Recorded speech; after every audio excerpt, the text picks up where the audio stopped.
Hello hello hello everybody, कसे आहात तुम्ही सगळेजण? आम्ही आहे अनिमेश बारसे, हा आहे वरद दीक्षित.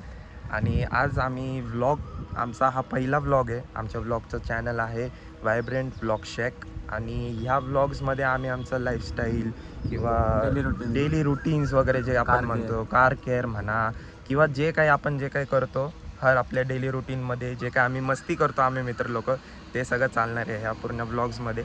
बरं, आता हा आमचा पहिला व्लॉग आहे. आम्हाला काही आयडिया नाही आहे की कसं करायचं, काय करायचं, काय नाही. ते एक कॅज्युअल जसा व्लॉग चालू असतो तसा आम्ही व्लॉग हा सुरू करणार आहे. बरं, आजचा दिवस, आज आहे तारीख, आज तारीख काय आहे भावा? आज तारीख काय आहे भावा? आज 12 तारीख आहे. 12 तारीख आहे आज. 12 तारीख आहे आज. कदाचित 12 तारीख आहे, माझ्या घड्याळात पण समजत नाही आहे. अल्टरनेटच ब्लॉग. सॉरी, 11 तारीख आहे आज. 11 तारीख आहे आज. आणि ह्या 11 तारखेला, हां, तुम्ही 12 तारखेला बघता. तर आज काही एवढं विशेष नाही आहे. संध्याकाळचं एकदम मस्त सन सेट झाला आहे चांगला मस्तपैकी. आम्ही मस्तपैकी रोडवरती आहे. मस्त लोक त्यांचं वॉकिंग वगैरे करतात आहे चिलमध्ये. आम्ही पण एकदम चिलमध्ये आहोत. आम्ही आमचे सगळे आज पूर्ण दिवस आम्ही कामं वगैरे करून आज आम्ही फ्री टाईम काढून व्लॉगिंग सुरू केलेली आहे. आणि अशीच व्लॉगिंग पण करत राहणार आहे, काम असो किंवा नसो, काही नाही. तुम्हा लोकांना आम्हाला झाला आम्ही प्लॅन एक महिना फुल टू एकदम सेट करून आम्ही सगळे केले. बरं, खूप झालं आता, एवढं खूप बोललो आता. पण तर मित्रांनो, आत्ताच्या टायमाला जसं मी मगाशी म्हटलं होतं, आपल्याला सुचत नाही की काय करायचं काय नाही. ते तर बराच टाईम झाला होता. आम्ही ठरवलं की आता नाही का, एवढे दिवस झाले गाडी उभी आहे आपली आणि धुळाने माखलेली आहे. मेन गोष्ट म्हणजे आमचा सर्व मुलांचा फेवरेट कलर ब्लॅक कलर आहे आमच्या गाडीचा. आणि तो ब्लॅक कलर तुम्हाला माहिती कसा प्रॉब्लेम असतो ब्लॅक कलरचा. तर खूप घाण झाली होती गाडी. 2 दिवस उभी राहून फुल धूळ झाली होती त्या गाडीवरती. तर आम्ही ठरवलं की चला आता तिला मस्तपैकी वॉशिंग करू, तर गाडीला पॅम्परिंग करू. तर बघायला गेलं तर असलं काही नाही. आम्ही चाललो आता मस्तपैकी गाडीला आता वॉशिंग वगैरे करणार आहे. घराच्या जवळच आमचं एक वॉशिंग सेंटर आहे चांगलं, दे धक्का म्हणून. खूप मस्त सिनेमॅटिक व्ह्यू. हो, तुम्हाला मस्त की. तर आता आम्ही आलो इथे दे धक्क्याला. जस्ट एक गाडी आता झाली, आम्ही थांबलो होतो त्या गाडीचं होऊपर्यंत. तर आता झाली गाडी, ती झाली. तर आता आपली गाडी रेडी होतोय, तो पण बोलवतोय माणूस. तो चला जाऊयात गाडीला मस्तपैकी.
मित्रांनो, आता आहे ना गाडी आपली मस्तपैकी धुवून निघाली, चकाचक झालेली आहे गाडी आपली. आता आपल्या भावाने गाडी धुवून दिली आपल्याला. थँक्यू दादा, गाडी धुवून दिल्याबद्दल. मस्त झाली आता चकाचक. आता कसं बरं वाटतं, जर गाडी जर धुतली बितली ना, आमच्या पोरांना बरं वाटतं ना. अशा दादा लोकांनी पण आम्हाला नीट धुवून दिली ना, लय भारी वाटतं, आहे का नाही दादा? दादा एकदम खाऊन पिऊन मस्त आहे. तर झालं आता मोस्टली. इथं पण एक दादा गाडी धुतोय त्याची. तर चालले आता, ऑलमोस्ट गाडी धुवून झालेली आहे. फक्त आता तर त्यांनी एकदा वाईप केली गाडी की मग आम्ही निघणार इकडनं. मग त्यानंतर मग तुम्हाला आम्ही पुढं काय करणार आहे आणि काय नाही ते आम्ही तुम्हाला कळू. तर अशा प्रकारे आपली गाडी धुवून झालेली आहे. तुम्ही बघू शकता कशी धुतलेली आहे. आणि मेस पण येतात. मस्त चकाचक चांगली दिसते आता. आता आम्ही इथनं डायरेक्ट घरी चाललो आहे. डायरेक्ट तर अशा प्रकारे आम्ही हा व्लॉग एंड करतो. आजच्या दिवसासाठी बाद झालं. आजच्या दिवसासाठी खूप थँक्यू. आणि लाईक करा, सबस्क्राईब करा, शेअर करा. असंच बघत राहा आम्हाला. असंच आम्हाला बघत राहा ब्लॉग्समध्ये, असंच प्रेम करत राहा आमच्या ब्लॉगवरती. आणि आजचा पहिला ब्लॉग आपण वाईंड अप करणार. थँक्यू चला सो मच. Bye bye. भेटूयात आपण उद्या. बाय.